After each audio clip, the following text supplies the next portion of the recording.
Paulo. Nós estamos na terceira aula no panorama do Antigo Testamento pelo Instituto Bíblico da Igreja Batista Central de Campo Grande, Mato Grosso do Sul. E nessa aula vamos abordar os relatos antes do dilúvio, no dilúvio e depois do dilúvio, começando com a metade ali de Gênesis 4. É importante gastarmos um bom tempo nesse princípio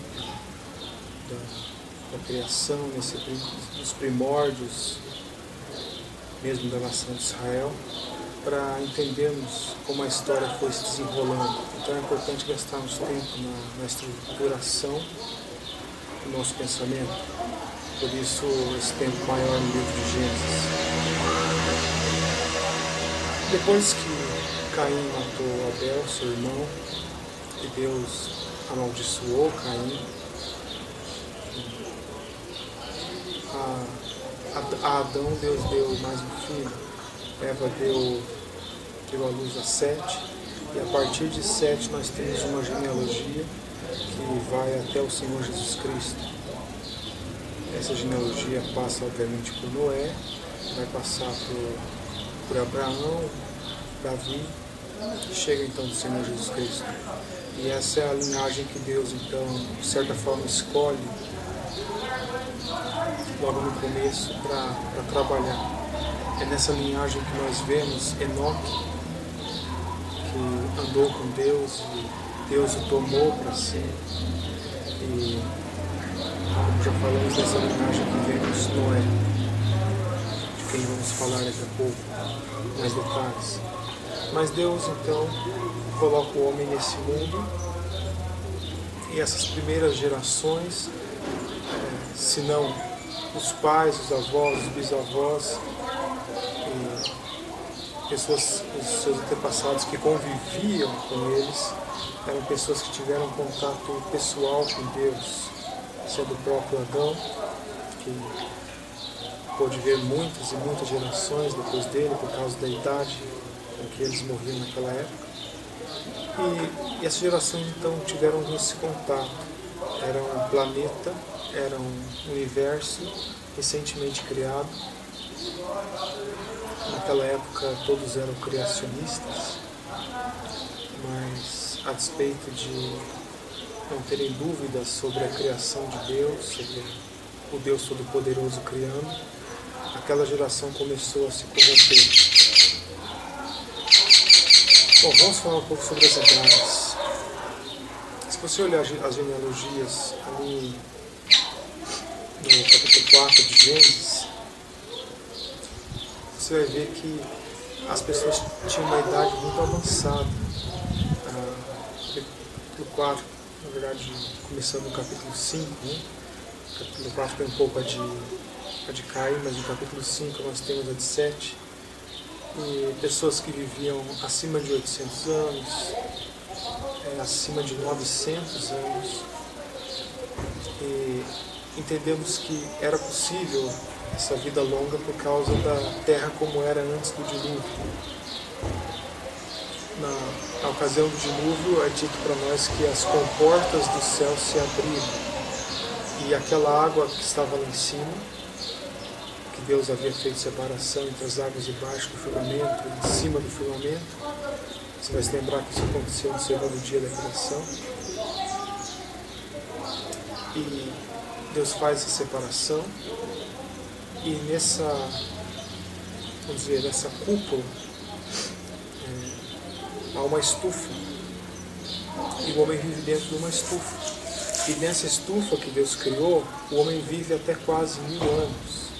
E provavelmente houve homens que viveram até 1000 anos. A Bíblia coloca uma lista de homens daquela época, mas essa lista de forma alguma pretende ser exaustiva.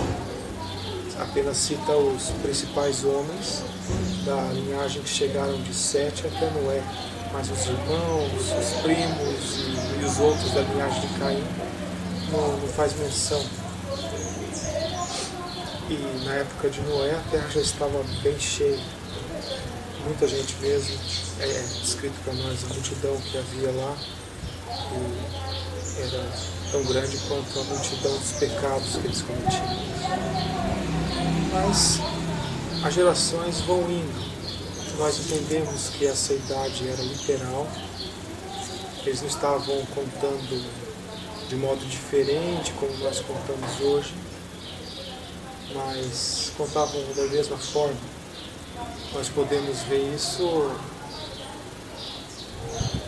Eu creio que um argumento bom para entendermos isso é a questão da idade depois do dilúvio. O próprio Noé, após o dilúvio, viveu em torno de 300 anos. Então,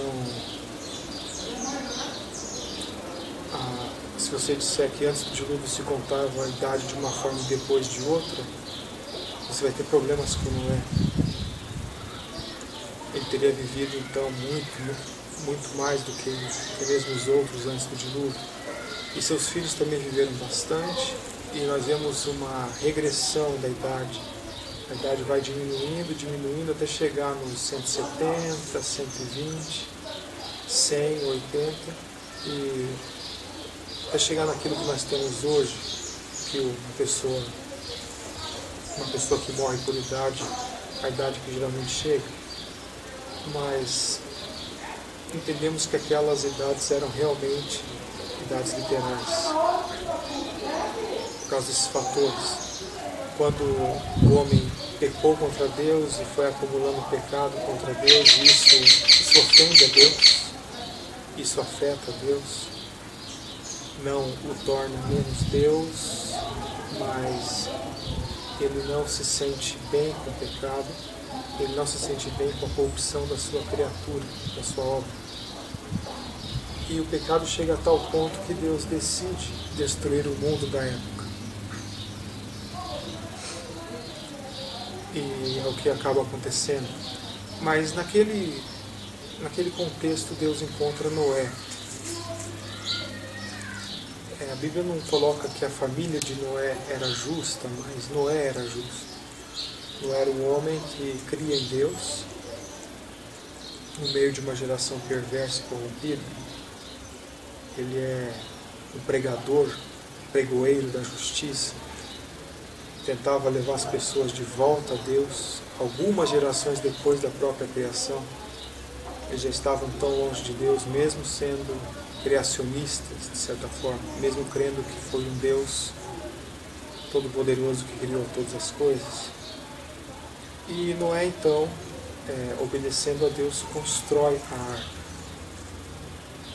Esse grande barco que não servia para cortar os mares, não servia para ir de um lugar para o outro, mas era mais uma casa flutuante, uma grande casa flutuante. Nesse grande barco ele coloca, com a ajuda de Deus, animais, os pares de animais, animais limpos, animais imundos. Na época já havia essa diferença entre animais limpos e animais imundos, essa diferença que nós vamos ver mais para frente, bem especificada quando temos a lei dada ao povo de Israel. Mas Deus naquela época poderia ter destruído os animais imundos e deixado só os limpos viver. Mas de alguma forma ele entende serem necessários os animais imundos também. Bom, nessa época então Noé constrói a arca. É uma construção demorada, 120 anos. Imagina hoje um edifício que foi construído ao longo de 120 anos. É muito tempo. Se levanta edifícios grandes em 2, 3, 5 anos, no máximo 15 anos já sendo um exagero, mas Noé demorou 120 anos construindo a arca e pregando a justiça. Por causa de Noé, a sua família então é salva. Entram seus 3 filhos, suas 3 noras, sua esposa na arca. Mesmo numa época de poligamia, como vemos no início, logo na família de Caim, Noé tinha somente uma esposa. Somente não é porque é pouco ter uma esposa, mas no meio da poligamia isso seria uma diferença. E eles entram então na arca, Deus manda chuva, Deus abre as comportas dos céus e aquela geração toda morre.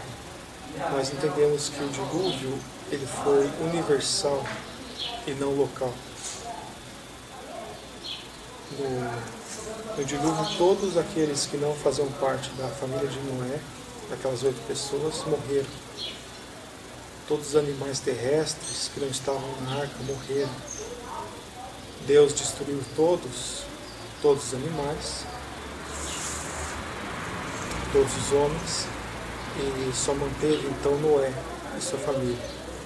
Eles ficam na arca por cerca de 1 ano, tinham provisões para isso, mantimentos, e ao final então a arca repousa sobre as montanhas de Ararat, onde ela está até hoje, provavelmente, e de lá eles saem e começam então a povoar a terra. Logo no começo acontece algo diferente. Noé planta uma vinha e bebe o suco daquele vinho. Eu acredito pessoalmente que por causa da climatização diferente que havia na terra depois do dilúvio, a uva tenha fermentado. Não sei se esse é o caso, não posso colocar no fogo por isso, mas eu creio que é uma possibilidade boa.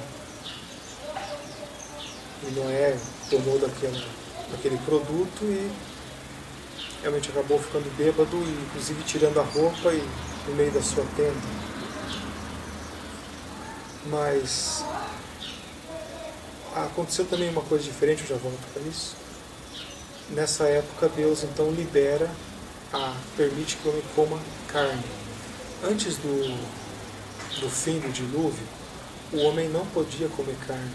Ele só se alimentava de vegetais, só se alimentava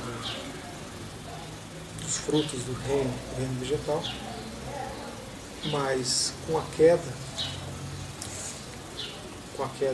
com o dilúvio, Deus então permite nessa nova terra, nessa nova climatização, Deus permite que o homem coma carne. Claro que Deus diz para não comer carne com sangue, ou seja, com sua vida. Deus libera a carne, mas que não comam com o seu sangue. Essa mesma ordem é repetida para Israel, e essa mesma ordem é repetida para a própria igreja, no livro de Atos, que se abstivessem de comer carne com sangue. Nós cremos que isso não é algo específico para a nação de Israel, mas realmente Deus não se agrada em comermos carne com seu sangue. E a outra diferença que nós temos nessa época é que Noé está bêbado, Noé toma do vinho, agora há essa fermentação, e nessa fermentação nessa questão do vinho acontece uma desgraça. Cão, um dos filhos de Noé, vê o seu pai ali sem roupa, embriagado, e gosta do que vê. Ele gosta tanto que ele olha aqui, ele fica olhando e vai chamar os seus irmãos, porque ele acha que seus irmãos vão gostar também. Mas seus irmãos têm uma atitude diferente. Eles colocam o manto sobre as costas, entram de costas na tenda e cobrem seu pai. Respeita seu pai continua alegre do vinho, e no final, quando ele desperta do vinho, ele sabe, fica inteirado do ocorrido, e então dá sua bênção para Sem, que é o pai dos semitas, dá sua bênção para Jafé, mas amaldiçoa Cã. Por causa da atitude de Cã. Cão seria servo de seus irmãos. Mas nessa época então começam-se as nações. cada um vai para o seu lado, mas continuam juntos. Deus disse para continuar na mesma região. Deus disse que era para o homem se multiplicar e encher a terra, era para o homem espalhar. Essa foi a ordem de Deus. E assim como a ordem de Deus no jardim do Éden, que era para não tomar do fruto e o homem tomou, assim também o homem, agora recebendo essa ordem de Deus, mesmo sendo tão perto da criação e tendo sido geração daqueles que sobreviveram ao dilúvio, esse homem ignora as ordens de Deus e não se espalha, fica num só lugar. E de repente um louco tem a ideia de fazer uma torre que chegue até os céus, para fazer conhecido o nome, para que todos se ajuntassem ao redor daquela torre. E nessa nova desobediência, então, da simples ordem de Deus, Deus intervém novamente. Ele vem e confunde a língua deles. É óbvio que os 3 filhos de Noé falavam a mesma língua. E os seus filhos e netos falavam a mesma língua. Mas, com essa intervenção de Deus, surgem todas as línguas que vão se desenvolvendo a partir daí, as famílias de línguas, mas é aí que nós temos hoje tantas línguas diferentes. E quando Deus confundiu a língua, Ele impediu que eles continuassem aquela obra, e eles, por terem línguas diferentes, tiveram que viver separadamente. Então cada um que tinha a língua igual do outro foi para um canto diferente e obedeceram a Deus, querendo ou não. Realmente obedeceram a Deus. Esse é o evento que nós aprendemos em Babel. A partir dali, Deus começa a direcionar a história mais especificamente para Abraão.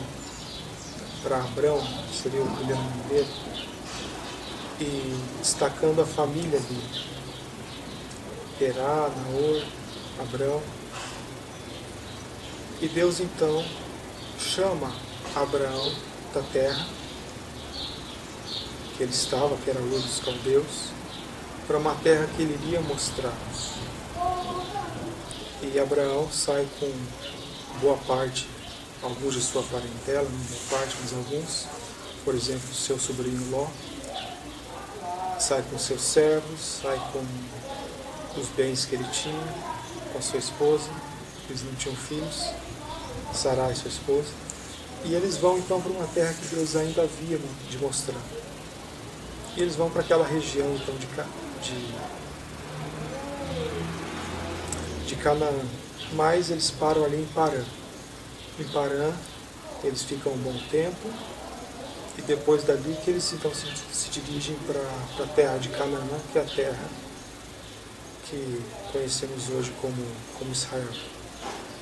Deus promete que vai dar a Abraão uma descendência.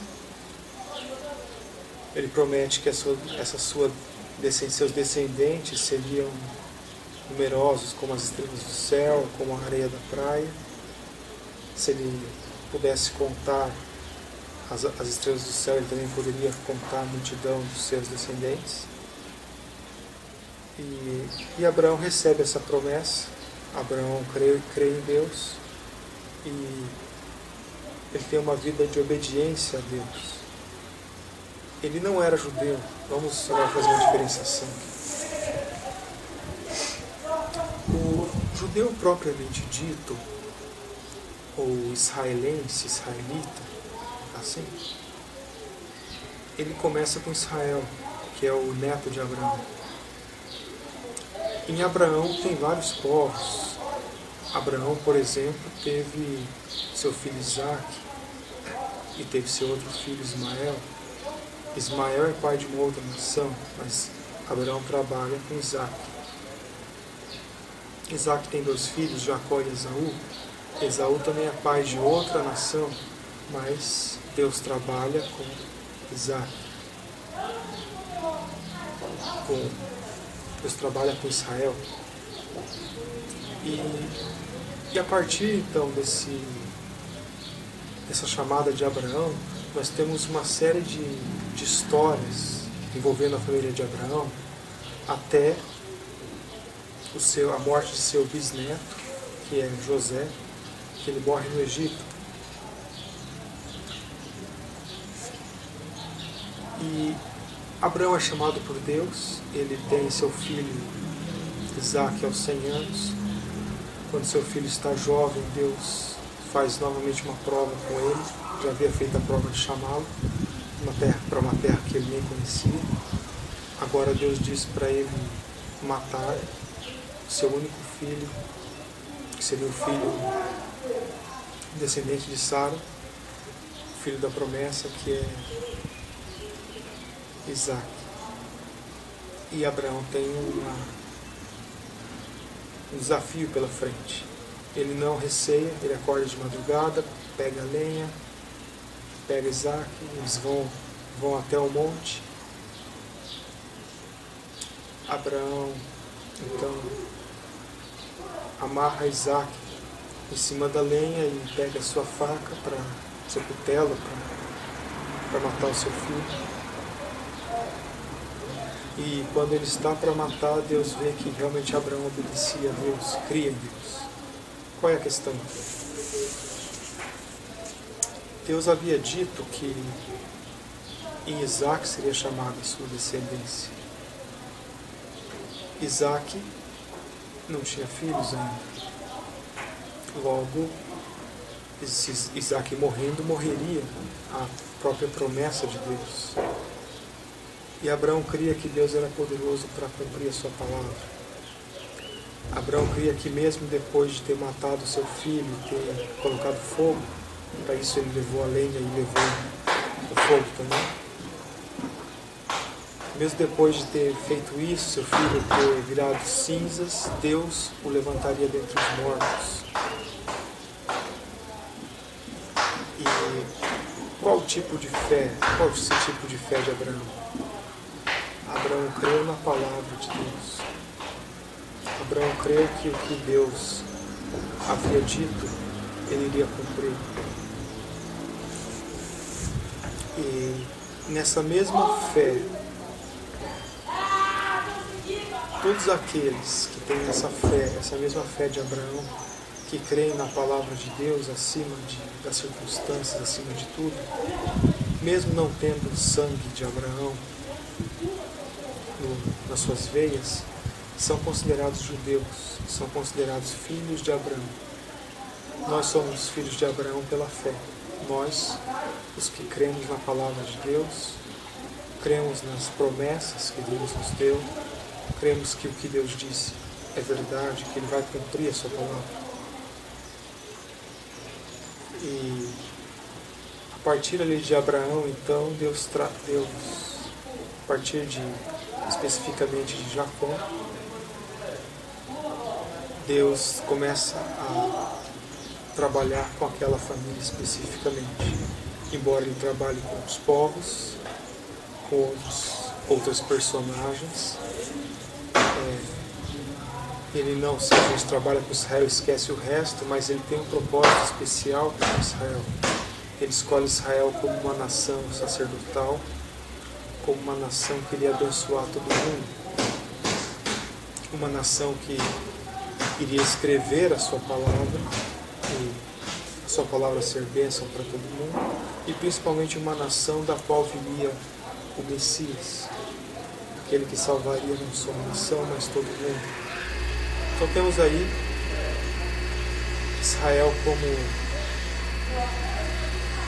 essa nação de sacerdotes para o mundo no Antigo Testamento. Pessoas que deveriam ter não só o sangue de Abraão, não só o sinal que Deus deu a Abraão, que era a circuncisão, mas ter a fé de Abraão. E é exatamente isso que Deus cobra da nação ao longo de toda a sua história. É isso que Deus cobra de cada indivíduo que creia nele, que creia que Ele é poderoso e que Ele vai cumprir a sua palavra. Jacó, ele tem seus 12 filhos, primeiro filho. E dentre esses filhos, Deus, de certa forma, escolhe José para um propósito especial. E José começa a ser mais bem visto que os outros filhos aos olhos de Jacó. Os outros filhos têm inveja dele, vendem ele para o Egito como escravo. Isso tudo de acordo com o determinado desígnio e propósito de Deus. Nada disso aconteceu sem que fosse a vontade de Deus, porque haveria uma grande seca na terra. José então seria exaltado no Egito e o povo iria para o Egito, escaparia da seca e teria a melhor parte da terra do Egito, que é a terra de Gósen. José então consegue esse favor perante Faraó, consegue levar o seu pai, seus irmãos para a terra do Egito, e lá eles são criadores de gado, são pastores. José pede a terra de Gósen por causa disso, e se você olhar no mapa, mesmo no Google Earth, você olha o mapa ali do Egito, você vai ver em cima o delta do Nilo, aquela região verdinha e o resto é mais deserto. Aquele triângulo mais verde é ali que está a terra de Gósen, aonde José e seus irmãos, Deus deu essa fuga para José e seus irmãos durante essa seca que teve lá em Israel. E Deus sendo com José, Deus o abençoou, ele foi o principal do Egito, abaixo de Faraó. E por ocasião da sua morte, ele pede para que não seja enterrado, guardado no Egito de modo permanente, mas pede para que os seus irmãos levem os seus ossos dali e enterrem ele na terra prometida, quando eles saírem dali. José também ele crê em Deus, crê nas suas promessas, crê que Deus deu uma terra para aquele povo e que o Egito, embora fosse bom, embora estivesse dando muitos privilégios para Israel naquela época, mas não era a terra deles, porque Deus disse que não era. E assim termina o livro de Gênesis, um livro que começa com a criação do mundo. O ato criador de Deus, a criação do universo, mostra como o homem foi formado, como ele caiu. Depois Deus tentando trazer o homem de volta, ele cai de novo, Deus tem que mandar o dilúvio. E após o dilúvio, Deus tenta trazer de volta o homem para o homem, dizendo para o homem se espalhar, ele fica junto. E Deus então castiga o homem novamente, com a divisão de línguas. E a partir daí Deus começa a trabalhar especificamente com um ramo, com uma família, que é a família de Abraão, e especificamente a família de Jacó. Abraão, Isaac e Jacó são os patriarcas. Quando a Bíblia se refere aos patriarcas, são eles e os 12 filhos também. E Deus escolhe dentre as tribos que Deus escolhe trabalhar especificamente, de modo mais especial tem a tribo de Judá, de onde virá o Messias, e tem a tribo de Levi, que seria uma tribo sacerdotal, onde os homens seriam os responsáveis pelo culto a Deus no templo. Esse é o nosso relato de Gênesis, nessa nossa terceira aula. E como você vê, é um panorama para aqueles que já estudaram a história, pode ser um pouco repetitivo, mas a ideia é que o principiante, aquele que está começando, possa ir vendo esse relato ao longo da história de uma maneira mais contada como uma história mesmo, e no final possa estar encaixando as suas histórias nesses contextos e com isso enriquecendo o seu conhecimento, enriquecendo as aulas que vai mencionar e o mesmo culto familiar, podendo passar para os seus filhos a riqueza que é o Antigo Testamento, uma parte da Bíblia necessária para a nossa santificação, para o nosso crescimento espiritual, uma parte da Bíblia necessária para a salvação. Pela lei vem o pleno conhecimento do pecado. E a lei Deus nos coloca no Antigo Testamento. Deus a coloca para nós no Antigo Testamento.